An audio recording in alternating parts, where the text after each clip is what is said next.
Boys and girls, what do watches and real estate have in common? You're going to love this and it's going to help you work out property a little bit easier. Stay tuned. We're going to talk about it.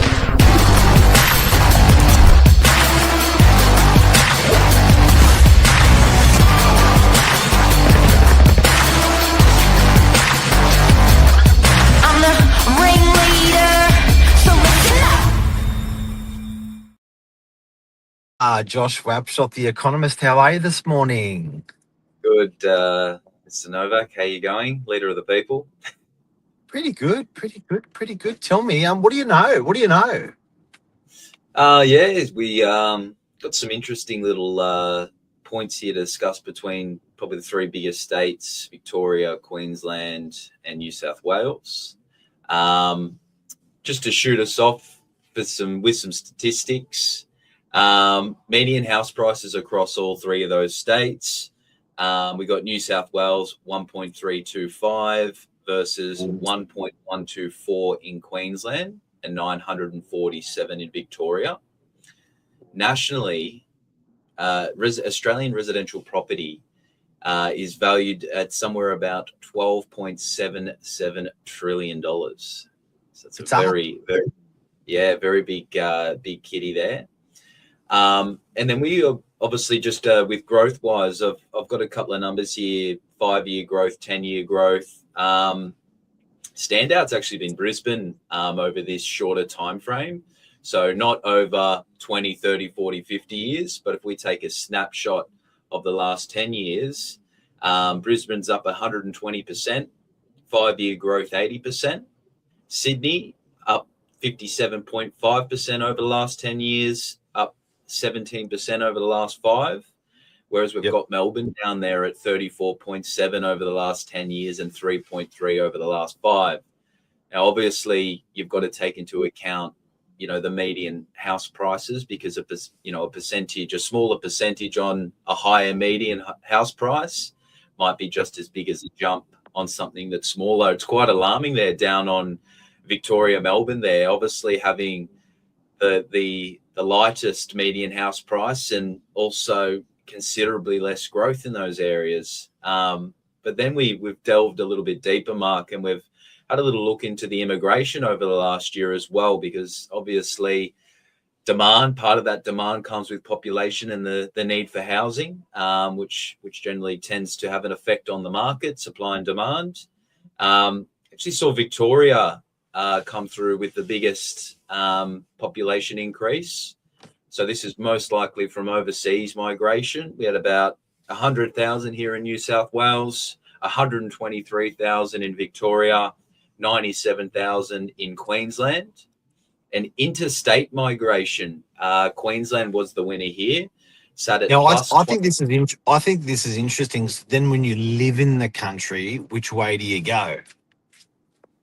Well, that's it. Yeah. Well, it seems like people are heading to Queensland. A positive 21,500 have migrated in the year of 25, whereas Victoria saw 777 people leave. New South Wales saw 24,328 leave. So maybe, there's people there looking for value up at sunny Queensland and cashing in on their Sydney property and making the move. But I think only 1,000 odd people left Melbourne, so they're pretty much staying or a little bit of moving. Yeah, up in Queensland. That's a big number, isn't it? Yeah, so that's obviously net migration versus people coming in, leaving. But yeah, there seems to be a big move towards the sunny state from people that are already residing in Australia. But Mark, obviously someone with yourself, 33 odd or plus years experience in the real estate game, you would have touched 50 years. Yes. You would have had a few experiences with landlords that have, looked to invest outside of Sydney. And you probably would have heard back from them after they've experienced that. And that's probably where we're heading with this topic, Casio versus the Rolex, Sydney being that premier market. Are you able to share anything from your experience with landlords or yourself with, investments that go into state, then come back to Sydney? Look, definitely. I always look at that sort of New York mentality. And, Sydney's a little bit of a New Yorker where it's harder It's because it's expensive. Everyone works hard, grinds, and it's hard, and that's for sure. I remember when I started in real estate in the 90s, early 90s, the big thing was Gosford. And then it was like there's a place called Terrigal as well. And there was just this huge influx of people from Sydney and Northern Beaches in particular going there. Um, then there was this phase where I was like, oh shit, and then people were coming back, and then they'd buried them, they'd lost money. Then there was this phase sort of in the early 2000s, which was Melbourne, and Melbourne was cool. Melbourne was the most livable city in the universe.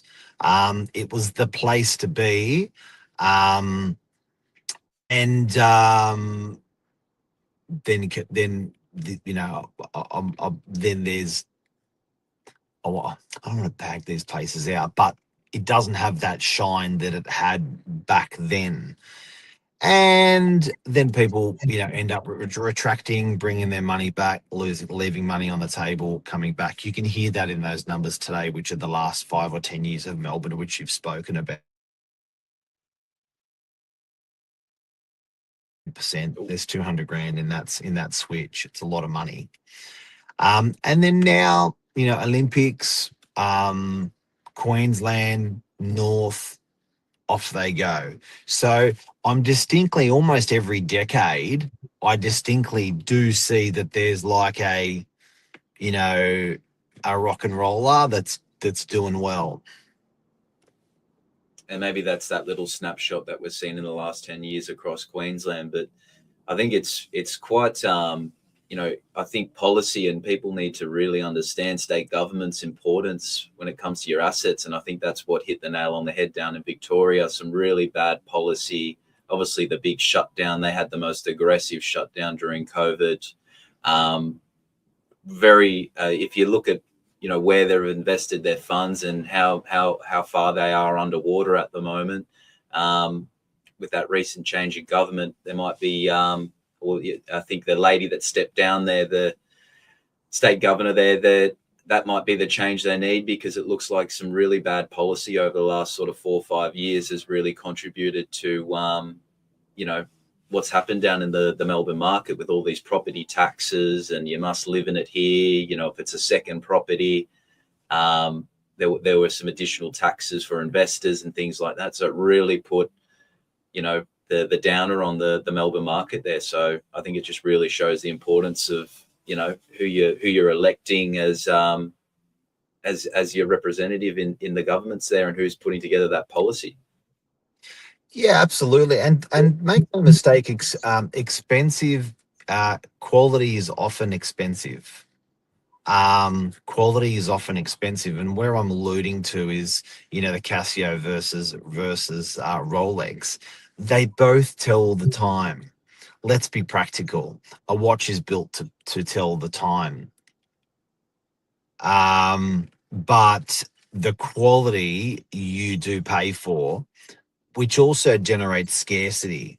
And I do have to say that I have always found Sydney, when we're relating that back to Sydney, that, if you're going to put in a $25 million medical scanning machine, $100 million medical scanning machine, people are often going to put it into Sydney because of its infrastructure, because that's where the best doctors in the country generally may be. And that's where all roads sort of lead to, and it's expensive. So I think that whole scarcity, and when it comes to planning, I've always found Melbourne got very loose on their planning. Build, and then that property market sort of tanked a little bit. I'm seeing the same in Queensland. They're very loose on their planning. Build, and then it erodes that property market. So I think, again, going back to watches, you can see based on scarcity, if there's like one of one, it's generally worth more, or one of 1,000 or something. There is this play that Rolex and these types of guys have on watches and scarcity, and Sydney also has that play. But please make no mistake, even to fundamental, I don't know what you call the not gorilla, but when you go back to the Neanderthal days, you know, climatically, Sydney is good. Not too hot, not too cold. Where, flooding is less prone. Weather systems are better. Waterways are beautiful. It's a beautiful city. You know, the the hundreds of years of the development of a city are based on good pillars like what I've just spoken about. And it's not like they just woke up 200 years ago and said, oh, you know what, let's just go to. They actually looked at Sydney and thought, and the merits they based it on to be a great city are still there. So they're the things that I think make it that sort of Rolex a little bit more, and make it that little bit more edgy on super basic things. Yeah, and even to reinforce that point, my experience in mortgage broking in the past with bank valuations and things like drawing out equity, banks are actually a lot more aggressive, call it, on New South Wales property than distinctly your Queensland, your Victorias. So investment wise, if you're going out and trying to leverage and pull equity in order to purchase your next one, well, that's another reason for New South Wales, because they tend to be a little bit more aggressive on that revaluation and that ability to pull the equity out of the property to whatever you're pulling it out to do. But that was also one thing. So, when the banks are allowing you to borrow a little bit more against the assets because they've got a little bit more confidence in the value. We're not being tossers either. I'm not being a tosser saying, oh, Rolex, Rolex, Rolex, Sydney, Sydney, Sydney. Like, look, I'm I like my Apple Watch. But you're right, Josh. For those reasons, for those fundamental reasons, you could be Mr. Pragmatic and say, hey, look, a Casio is all I need. 100%. You can live in a 2-bedroom house in the middle of Australia that's going to cost you $100,000 to buy, but there's all the frills that go around a house. Maybe 10,000 things that make up a good home, and medical, education, price of petrol. I don't know. There's thousands of things that people will look at for livability.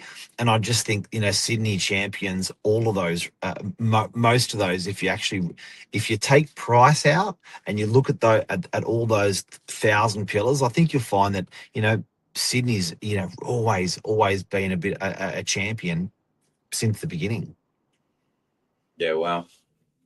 Awesome story, Mark. And, good little insight into those Gosfords and those little, markets that emerge and slowly disappear, like we've seen, unfortunately, for Melbourne. But hopefully the resurgence back there seems to be some population increasing down there. So who knows what happens? And they've just had that change in leader down there. So maybe some good things to come. And short-term views are so sexy, and long-term views are so boring. So, when you hold these views, it's like yawn. And when you're talking about, let's go to Byron, that's really hot. It's, it's a spunky place at the moment. Right now, it's like, yep.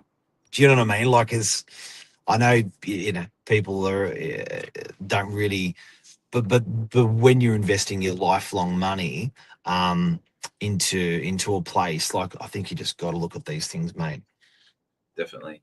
Very important. Beautiful. Anything else you wanted to add on? Have a beautiful day. Yeah, you too. Have a beautiful day, everyone.